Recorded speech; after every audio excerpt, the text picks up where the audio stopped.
کا ہمارا موضوع ہے علامہ اقبال کا تصور خودی، جو کہ بہت مشہور ہے کہ خودی کا تصور جو ہے علامہ اقبال نے اپنے الفاظ میں اپنی شاعری میں بہت بہترین طریقے سے دیا، بہت بہترین انداز سے دیا۔ خودی جو لفظ ہے وہ فارسی زبان کا لفظ ہے۔ اس کا مطلب ہے کہ خود پرستی، خود کو سمجھنا، خود کی ذات کو سمجھنا، اس کا یہ مطلب ہے، مطلب خود کو پہچاننا، کہ جس نے خود کو پہچان لیا اس نے رب کو پہچان لیا۔ اس پہ سب سے پہلے ہم شروع کرتے ہیں ڈاکٹر سید عابد حسین کی رقم طراز ہیں، ان کی کوٹیشن ہم دیکھ لیتے ہیں کہ وہ کیا کہتے ہیں۔ وہ کہتے ہیں اگر آپ کسی سے پوچھیں کہ اقبال کے کلام کی سب سے بڑی خصوصیت کیا ہے تو وہ یہی کہے گا کہ ان کی شاعری فلسفیانہ شاعری ہے۔ یہ سن کر شاید آپ کے ذہن میں الجھن پیدا ہو کہ جھلا فلسفہ شعر کیوں ہو سکتا ہے؟ فلسفہ تو حقیقت کی خشک اور بے جان تعبیر ہے۔ کہتے ہیں کہ جو فلسفہ ہے وہ حقیقت کی خشک اور بے جان تعبیر ہے۔ حقیقت کو اگر ہم دیکھیں اور ہر شعر اس کی زندگی سے چھلکتی ہوئی تفسیر، فلسفی صورت اور کائنات کا ذہنی ادراک کرتا ہے۔ یہ ہم پہلے ڈاکٹر عابد حسین کی یہ کوٹیشن لکھ لیں گے۔ اس کے بعد ہم آ جاتے ہیں یہاں پر، جسے اقبال کے کلام سے ذرا بھی واقفیت ہے وہ جانتا ہے کہ اس کے یہ معنی ہرگز نہیں۔ اقبال کی شاعری تو آب حیات کا خزانہ ہے، جس سے زندگی اور زندہ دہی کے چشمے ابلتے ہیں، جن سے سیراب اور مایوس دلوں کی خشک اور بنجر زمین میں جان پڑ جاتی ہے، امید کی کھیتی جو ہے لہلہانے لگتی ہے۔ ٹھیک ہو گیا۔ کہتے ہیں علامہ اقبال کی شاعری ہی جو ہے ایک مسلمانوں کے لیے ایک مشعل راہ ہے زندگی گزارنے کے لیے، کہ امید کی جو کرنیں ہیں وہ ہمیں نظر آنے لگتی ہے علامہ اقبال کی شاعری میں، کہ مسلمان کا کیا مقام ہے وہ علامہ اقبال نے اپنی شاعری میں بتایا۔ اقبال کے نزدیک ملت اسلامیہ کے زوال کی حقیقی وجہ ہے نفی خودی۔ کہتے ہیں کہ ملت اسلامیہ میں جو زوال ہے، جو مسلمانوں کو کچھ عرصے سے گزشتہ صدیوں میں مسلمانوں کے زوال کی حقیقی وجہ علامہ اقبال یہ بتاتے ہیں نفی خودی، کہ انسان اپنی خودی کی نفی کرتا ہے، سے موسوم کرتے ہیں اور اسے اثبات خودی کے نظریے سے رد کرنا چاہتے ہیں، کہ خودی میں جو طاقت ہے اس کو تسلیم کرنا چاہیے۔ خودی یا انسانیت کا لفظ اردو میں کبر و غرور کے معنوں میں آیا کرتا ہے، کہ غرور کے طور پر یہ لفظ سمجھا جاتا رہا، کہ خودی کا جو لفظ آ گیا ہے تو وہ غرور ہے، کہ بھئی خودی ہے اس میں۔ مگر اقبال نے ایک فلسفیانہ اصطلاح کے طور پر اس احساس اور عقیدے کے لیے استعمال کیا ہے کہ فرد کا نفس یا انا کو ایک مخلوق اور فانی ہستی ہے، لیکن یہ ہستی اپنا ایک علیحدہ وجود رکھتی ہے جو عمل سے پائیدار اور لازوال ہو جاتا ہے۔ کہتے ہیں کہ انسان کی جو ہستی ہے ایک وجود ایسا رکھتی ہے جو ایک اپنے عمل سے پائیداری حاصل کرتی ہے، وہ لازوال ہو جاتا ہے۔ اسرار خودی کے دیباچے میں فرماتے ہیں کہ یہ لفظ اس نظم میں بامعنی غرور استعمال نہیں کیا گیا جیسا کہ عام طور پر اردو میں مستعمل ہے، کہ اردو میں سمجھا جاتا ہے، اور اس کا مفہوم محض احساس نفس یا تعین ذات ہے۔ ٹھیک ہو گیا۔ یہ ہم نے اتنا کر لیا۔ اس کے بعد ہم آتے ہیں کچھ شعری حوالے بھی ہم جو ہیں وہ دیں گے۔ یہ دیکھیں، یہ ہم شعر ہیں، شعر آپ کو ضرور ایڈ کرنے ہیں، شامل آپ نے کرنے ہیں، کیونکہ علامہ اقبال نے خودی کا تصور اپنی شاعری میں دیا ہے تو ہم شعروں کا حوالہ دیں گے۔ اور اب ضرور یاد کریں، خودی کیا ہے؟ راز درون حیات۔ خودی کیا ہے؟ بیداری کائنات۔ ازل اس کے پیچھے، ابد سامنے، نہ حد اس کے پیچھے، نہ حد سامنے، زمانے کے دھارے میں بہتی ہوئی، ستم اس کی موجوں کے سہتی ہوئی۔ اور جو آپ کو اس میں سے مطلب آسان لگے شعر وہ آپ یاد کر لیں، لیکن یہ والے شعر زیادہ مشکل نہیں ہیں۔ اچھا، مخلوقات میں باعتبار مدارج انسان اسی لیے سب سے برتر ہے، مطلب اعلیٰ درجہ رکھتا ہے کہ اس کی ذات میں خودی کو اپنا اور اپنے مقصد کا شعور حاصل ہو جاتا ہے، اور یہی شعور اسے اور سب چیزوں سے ممتاز کرتا ہے۔ وہ بھی اور مخلوقات کی طرح ایک مخلوق ہے، مگر اس کی ہستی محض اعتباری نہیں بلکہ حقیقی ہے۔ کہتے ہیں انسان کی ہستی جو ہے وہ اعتباری نہیں حقیقی ہے، بلکہ اس کے مقابلے میں عالم فطرت کا وجود محض اضافی اور انسانی ادراک و مشاہدے کا جو ہے وہ پابند ہے، کہ انسانی ادراک مطلب انسانی سمجھ بوجھ اور مشاہدے کی جو ہے وہ انسان کی جو فطرت ہے وہ پابند ہے کہ وہ نئی نئی چیزوں کی کھوج لگاتی رہتی ہے۔ یہ دیکھیں، یہ فارسی اشعار ہیں، اس کو تو آپ رہنے دیں۔ اردو اشعار بھی بہت سارے ہیں، وہ میں آپ کو بتا بھی رہی ہوں، مزید آگے بتاتی ہوں کہ آپ نے کیسے کرنے ہیں۔ جس طرح انسانی زندگی کا نقطہ آغاز اپنی خودی کا شعور ہے، اپنی مطلب خودی کو پہچاننا ہے، اسی طرح اس کی منزل مقصود یہ ہے کہ خودی کو روز بروز مضبوط اور مستحکم کرتا جائے۔ جیسا کہ ہم اوپر کہہ چکے ہیں کہ خودی کے استحکام کی یہی صورت ہے کہ انسان غیر خود سے یعنی اپنے طبی ماحول سے مسلسل جنگ کرتا ہے، کہ جو انسان کا ماحول ہے وہ اس سے جنگ کر رہا ہوتا ہے کہ وہ کس طرح معاشرے میں چل رہا ہے۔ یہ اس طرح ہوتا ہے کہ وہ ہمیشہ کے لیے اپنے لیے نئے نئے مقاصد معین کرتا ہے مطلب بناتا ہے، اور انہیں حاصل کرنے میں سرگرم رہتا ہے۔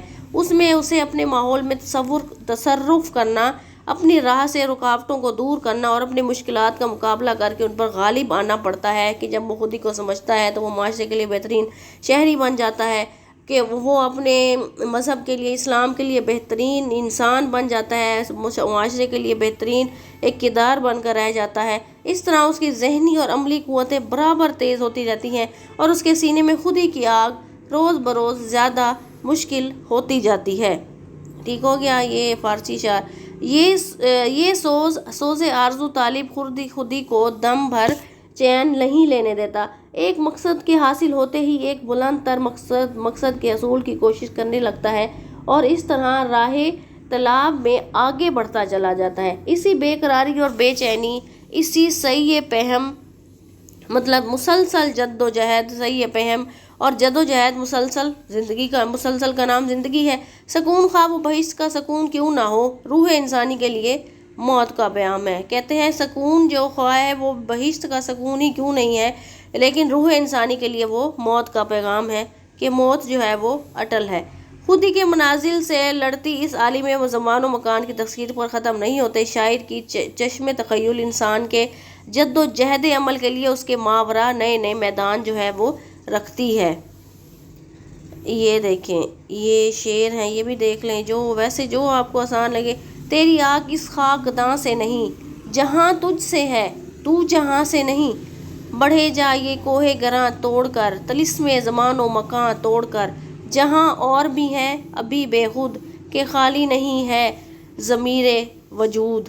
ٹھیک ہو گیا، یہ مشہور شعر ہے، یہ آپ ضرور یاد کرنے، بلکہ آپ نے سنا بھی ہوگا۔ تو شاہی ہے پرواز ہے کام تیرا، تیرے سامنے آسماں اور بھی ہیں، اسی روز و شب میں الجھ کر نہ رہ جا، کہ تیرے زمان و مکان اور بھی ہیں۔ اس راہ میں ایک رہنما کی ضرورت ہے، اور وہ رہنما عشق ہے۔ عشق اس مرد کامل کی محبت کو کہتے ہیں جو معرفت نفس کے جو مطلب انسان کے نفس کو پہچاننے سے گزر کر خودی کی معراج پر پہنچ جاتا ہے۔ محبت کا دوسرا نام تقلید ہے، لیکن عشق اور تقلید کے یہ معنی نہیں کہ عاشق اپنے آپ کو مطلب معشوق کی ذات میں پامقلد اپنے آپ کو مرشد کی ذات میں کھو دے، یا اسے روحانی قوت مسار لے مطلب ادھار لے کہ عاشق جو ہے وہ معشوق پر جو ہے وہ مطلب قربان ہی ہوتا رہے اور مصنوعی تقویت حاصل کر لے، بلکہ یہ ہے کہ وہ اس برتر شخصیت سے تکمیل خودی کا راز سیکھے، کہ اگر آپ نے عشق مجازی بھی کیا ہے تو اپنے آپ کو پہچانیں۔ جب آپ اپنے آپ کو پہچانیں گے تو آپ اپنے خدا کے نزدیک پہنچیں گے، کیونکہ عشق حقیقی کے لیے عشق مجازی جو ہے عشق حقیقی کے پاس ضرور لے کر جاتا ہے۔ اگر وہ حقیقی محبت ہو، حقیقی عشق ہو، تو آپ اپنے خدا کے نزدیک ہو جاتے ہیں، اور خود اپنی قوتوں کو نشو و نما دے کر اپنی شخصیت یا خودی کو جو ہے وہ استوار کر لیتے ہیں۔ اس کا مطلب یہ ہے کہ آپ نے اپنی دنیا بھی بنا لی، اپنے آخرت بھی بنا لی، آپ نے جو ہے معرفت حاصل کر لی۔ ٹھیک ہے، آپ نے معرفت حاصل کر لی، آپ کو پہچان جو ہے وہ حاصل ہو گئی، آپ کو ایک رہنما کی ضرورت ہے۔ آپ کا جو محبوب ہے وہ اگر آپ صحیح معنی میں محبت کر رہے ہیں، عشق کر رہے ہیں، تو وہ آپ کو خدا کے نزدیک کر دے گا، اور آپ خدا کے بہت نزدیک ہو جائیں گے۔ یہی جو ہے اقبال کہہ رہے ہیں، ایک لافانی نسب العین کی محبت فانی انسان کی خودی کی تکمیل کر کے اسے لازوال بنا دیتی ہے۔ ٹھیک ہو گیا، اس کے بعد ہم آ جاتے ہیں طلب ہدایت کے لیے کسی مرد کامل کے آگے سر نیاز جھکانا تو خودی کو مستحکم کرتا ہے، لیکن مال و دولت، جاہ و منصب کے ارباب اقتدار کا دست نگر ہونا اسے ضعیف کر دیتا ہے۔ فقیری استغنا خودی کی سب سے اہم شرط ہے، مطلب جو فقیری ہے وہ خودی کی سب سے اہم شرط ہے کہ فقیری اختیار کر لی جائے، یہ کہ دنیا سے بے نیازی اختیار کر لی جائے، اللہ تعالیٰ کے آگے بندہ اپنا سر جھکائے رکھے، خدا کی جو ہے رضا ہے اس کو ہر بات میں، اپنے ہر معاملات میں وہ آگے رکھے، کہ وہ کسی منصب کا، کوئی اقتدار کا جو ہے وہ پیاسا نہ ہو، مال و دولت کا وہ پیاسا نہ ہو، لیکن صرف خدا کو پہچانے اور اس کو پہچاننے میں اپنی جو ہے وہ عمر گزارے۔ گدائی اور فقر میں زمین و آسمان کا فرق ہے۔ گدائی مال و دنیا کی احتیاج اور دوسروں کے آگے ہاتھ پھیلانا ہے، فقر مادی لذتوں سے بے نیاز ہو کر کائنات کی قوتوں کو تسخیر کرنا ہے۔ دیکھیں وہی بات آگے کہ جو فقر ہے وہ مادی لذتیں، مطلب دنیا کی لذتوں سے بے نیاز، دنیا کی رنگینیوں سے بے نیاز ہونا ہے، اور کائنات کی قوتوں کو تسخیر کرنا ہے اور کائنات پر حکمرانی کرنا ہے، کہ خودی کو کر بلند اتنا کہ ہر تقدیر سے پہلے خدا بندے سے خود پوچھے، بتا تیری رضا کیا ہے۔ یہ بھی علامہ اقبال کا شعر ہے، امید ہے آپ نے سنا ہوگا، مجھے کمنٹ میں ضرور بتائیے گا، بہترین شعر ہے۔ دنیا میں امن و انصاف کا ڈنکا بجانا، مظلوموں کو ظالم کے پنجے سے جو ہے وہ نجات دلانا ہے۔ مطلب علامہ اقبال کہتے ہیں کہ خودی کو اتنا تم بلند کرو کہ ہر تقدیر سے پہلے، کہ خدا جب بندے کی تقدیر لکھ رہا ہو اور خدا انسان کو اتنا نیک سمجھتا ہو کہ یہ میرے حکم کا پابند ہے، کہ یہ میرا فرما بردار بندہ ہے، کہ وہ خدا خود پوچھے کہ اے میرے بندے بتا تیری رضا کیا ہے، اس سے بڑھ کر کیا ہوگا۔ یہاں پہ یہ شعر دیکھتے ہیں، ایک فقر سکھاتا ہے صیاد کو نخچیری، ایک فقر سے کھلتے ہیں اسرار جہانگیری، ایک فقر سے قوموں میں سکینی و دلگیری، ایک فقر سے مٹی میں خاصیت جو ہے اکثیری۔ ٹھیک ہے، یہ شعر ہیں جو آپ کو یاد ہو جائیں وہ آپ یاد کریں، لیکن آپ نے ضرور ان میں جو ہے شامل کرنے ہیں شعر سوال میں۔ جب خودی عشق و محبت اور فکر و استغنا سے مستحکم ہو جاتی ہے، مطلب جب خودی عشق و محبت سے، فکر و استغنا مطلب فکر سے جو ہے قلندری سے مستحکم ہو جاتی ہے، مضبوط ہو جاتی ہے، کائنات کی ساری قوتیں انسان کے قبضے میں آ جاتی ہیں، کہ انسان کائنات کو سمجھ جاتا ہے کہ دنیا کو بنانے کا خدا کا کیا مقصد تھا، کیا ہے، اسرار جو ہیں کھلتے جاتے ہیں۔ مگر خودی کی غیر محدود قوت و تعمیر و تخریب دونوں کا کام کر سکتی ہے۔ خودی سے تعمیر کا کام لینے کے لیے توسیع کے ساتھ ساتھ اس کی تعدیب و تربیت بھی ضروری ہے۔ بے قید اور بے ترتیب خودی کی مثال شیطان ہے، جس کے متعلق اقبال کا نظریہ نہایت دلچسپ ہے۔ وہ بھی گوئٹے کی طرح سے ابدی کی قوت نہیں بلکہ خودی اور تخلیق کی عظیم الشان قوت سمجھتے ہیں، جو محبت و اطاعت کی راہ مستقیم سے بھٹک گئی ہے۔ خودی کی تعدیب و تہذیب کا پہلا درجہ اطاعت الہی ہے، پہلا درجہ اطاعت الہی ہے، کہ اللہ تعالیٰ کی، خدا کی بندہ اطاعت کرے۔ ٹھیک ہو گیا۔ اس کے بعد ہم آتے ہیں، ان دونوں مدارج کے گزرنے کے بعد انسان اس درجے پر فائز ہو کہ ان سے انسانیت کا جو ہے رواج کمال سمجھتا ہے۔ یہ درجہ نیابت الہی کا ہے، اور اسے حاصل کرنا ارتقاء خودی کا بلند ترین نصب العین ہے۔ نیابت الہی، اللہ تعالیٰ کو پہچاننا، خدا کو پہچاننا، اسی کی تلاش میں نوع انسانی ہزارہ سال سے سرگرم رہی ہے، اور اس کے انسان میں کائنات روز اول سے جو ہے وہ بے قرار ہے۔ یہاں پہ ایک شعر آ گیا ہے، کبھی اے حقیقت منتظر نظر آ لباس مجاز میں، کہ ہزاروں سجدے تڑپ رہے ہیں میری جبین نیاز میں۔ یہ حسین نہیں ہے، جبین ہے، یہ والا لفظ ہے، غلط یہاں پہ لکھا ہوا ہے، یہ جبین نیاز میں، مطلب میری پیشانی پہ ہزاروں سجدے جو ہیں وہ تڑپ رہے ہیں تجھے سجدہ کرنے کے لیے یا خدا۔ اب تک ہم نے اقبال کے کلام سے تصور خودی کے وہ عناصر منتخب کیے ہیں جو عالمگیر ہیں۔ اس میں شک نہیں کہ اقبال کا سارا فلسفہ اسلامیت کی روح سے جو ہے وہ لبریز ہے، اور ان کے صحیح مخاطب مسلمان ہیں، لیکن سچے شاعر کی طرح ان کے دل میں سارے جہاں کا درد ہے۔ ان کی محبت کل نوع بشر کو محیط، اور ان کا پیام ایک حد تک سب انسانوں کے لیے تمام ہے، کہ علامہ اقبال کا جو پیغام ہے وہ قیامت تک کے تمام، بلکہ امت مسلمہ کے لیے ہے، اور شاید ہی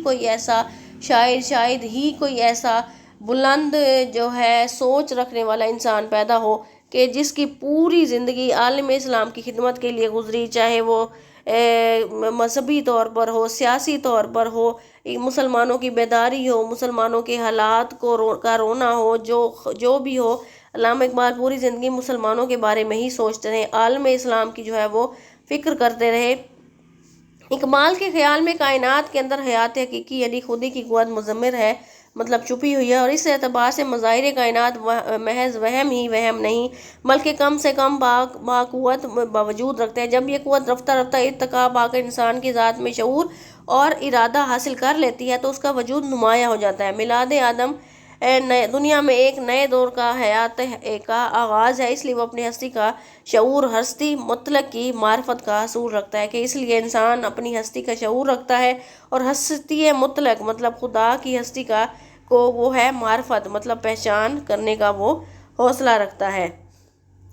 یہاں سے ایک اور شعر ہے، دیکھیں کتنے سارے آپشنز ہیں آپ کے پاس شعروں کو جو ہے لکھنے کے۔ قوموں کے لیے موت ہے مرکز سے جدائی، ہو صاحب مرکز تو خود ہی ہے کیا خدائی، ہر چیز ہے محو خود نمائی، ہر ذرہ شہید کبریائی، ہے بے ذوق نمود زندگی موت، تعمیر خودی میں ہے خدائی، مطلب تعمیر خودی میں جو ہے وہ خدائی یہاں پر ہے۔ یہاں پہ یہ شعر ان شعروں پہ آ جائیں۔ خودی کا سر نہاں لا الہ الا اللہ، خودی کا جو سر نہاں مطلب وہ خودی کو اگر آپ گراتے ہیں تو لا الہ الا اللہ، تو آپ کلمہ پڑھتے ہیں کہ اللہ کے سوا کوئی شریک نہیں۔ جب آپ خودی کو پہچانتے ہیں، آپ خود ہی کہتے ہیں لا الہ الا اللہ، خودی کا تیغ فساں لا الہ الا اللہ، خود ہی ہے زندہ تو ہے فقر میں شہنشاہی، اگر خود ہی آپ کی زندہ ہے تو آپ فقر میں بھی فقیری میں بھی شہنشاہ ہیں، نہیں ہے شجر و تعارل سے کم شکوائے فقیر، خود ہی ہو زندہ۔ علامہ اقبال کا ایک اور شعر ہے، نا تخت و تاج میں ہے جو بات مرد قلندر کی بارگاہ میں ہے۔ مجھے شعر پورا جو ہے یاد نہیں آ رہا، تو مجھے ابھی یاد آتا تو میں آپ کو بتا دیتی ہوں۔ تیری نگاہ ثابت نہیں خدا کا وجود، میری نگاہ میں ثابت نہیں وجود تیرا۔ ہاں شعر یہ ہے، تخت و تاج میں ہے نہ لشکر و سپاہ میں ہے، جو بات مرد قلندر کی بارگاہ میں ہے۔ علامہ اقبال خود کہتے ہیں کہ تخت و تاج میں وہ بات نہیں ہے کہ انسان کو بڑے سے بڑے بادشاہ کی بارگاہ میں وہ بات نہیں ہوگی، نہ لشکر و سپاہ میں ہے، بڑی سے بڑی فوج کی بارگاہ میں وہ بات نہیں ہوگی جو ایک مرد قلندر کی بارگاہ میں ہمیں جو ہے ایک بات ملے گی، مطلب خدا کی پہچان ہمیں ملے گی، اقبال یہ کہہ رہے ہیں۔ اس کے بعد ہم آتے ہیں ان شعروں پر۔ ہاں یہ دیکھیں، تیری نگاہ ثابت نہیں خدا کا وجود، تیری نگاہ ثابت نہیں خدا کا وجود، میری نگاہ میں ثابت نہیں وجود تیرا۔ وجود کیا ہے فقط جوہر خودی کی نمود، کر اپنی فکر کہ جوہر ہے بے نمود تیرا، تیرے دریا میں طوفاں کیوں نہیں ہے، خودی تیری مسلماں کیوں نہیں ہے، ابس ہے شکوہ تقدیر یزداں، تو خود تقدیر یزداں کیوں نہیں ہے، ہو اگر خود نگر و خود گر وجود گیر خود، یہ بھی ممکن ہے کہ تو موت سے بھی نہ مر سکے۔ کہتے ہیں تو اگر خود کو پہچاننے والا ہے، خود ہی کی پہچان رکھتا ہے، تو سمجھ گیا کہ کائنات کیوں بنائی گئی، کائنات کے بنانے کا مقصد کیا ہے، میں اس دنیا میں کیوں لایا گیا ہوں وغیرہ وغیرہ، تو ایسا بھی ممکن ہے کہ تجھے موت بھی جو ہے وہ نہ مار سکے۔ اقبال کا سارا زور عمل پر ہے، خودی کی پابندگی اور تابندگی یہ ہے کہ تخلیق آرزو اور تخلیق مقاصد کی شعاؤں سے انسان کا سینہ ایسے معمور کہ تکمیل آرزو اور تکمیل مقاصد کے بعد سے راضی نہ ہو، بلکہ طلب کی شدت کچھ اور بڑھ جاتی ہے کہ انسان مزید خدا کو پہچانتا ہے اور خدا کے عشق میں مبتلا ہو کر رہ جاتا ہے، اور خدا کے نزدیک ہونا اس کو سکون دیتا ہے کہ جب خدا کو یاد کرتا ہے، خدا کی عبادت کرتا ہے یا خدا کی مخلوق کی خدمت کرتا ہے جہاں تک ہو سکے، تو اس کو اس میں سکون آنے لگتا ہے۔ یعنی ایک آرزو کی تکمیل، دوسری آرزروی کہ تخلیق کا بہانہ بنائے، خوب سے خوب تر کی تلاش جاری رہے، آرزو کی انتہا یہ ہو کہ شر سے ستارہ اور ستارہ سے آفتاب پر کمندیں پھینکنے کا حوصلہ بڑھتا رہے۔ تو ٹھیک ہو گیا، امید ہے آپ کو آج کا یہ سوال سمجھ آیا ہوگا۔ اگر آپ کو ویڈیو پسند آئی ہے تو لائک اور شیئر کیجیے گا، اور اپنے دوستوں سے شیئر کریں تاکہ ان کی بھی جو ہے ہیلپ ہو۔ اللہ حافظ۔